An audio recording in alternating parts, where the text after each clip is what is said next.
नमस्कार मंडळी, स्वागत आहे तुमचं आजच्या ब्लॉगमध्ये. तर श्रावण सुरू झाला आहे आणि आज आमच्याकडे भट जेवण होतं.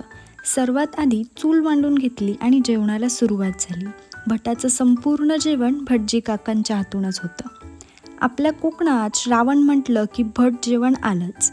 जी चव या जेवणाला असते ना, ती कधीच आपल्या रोजच्या जेवणात नाही येत. भटाचं जेवण ही एक परंपरा आहे, एक संस्कृती आहे. हे जेवण सात्विक असतं, देवाला नैवेद्य दाखवूनच खाल्लं जातं. काकांच्या हातचं संपूर्ण जेवणच खूप चविष्ट असतं, पण सगळ्यात जास्त मला आवडते ती म्हणजे बटाट्याची भाजी. खूप छान लागते. जेवण झाल्यावर चुलीतल्या निखाऱ्यांवर तोंडाला मस्त ओला मिरच्या तळून घेतल्या आणि जेवण बनवून तयार झालं. जेवण तयार झालं आणि इथे पूजेच्या विधी सुरू झाल्या. आमच्या घराच्या अगदी समोर असलेल्या महापुरुषाजवळ आम्ही भट वाढला होता. मग पूजाही तिथेच केली.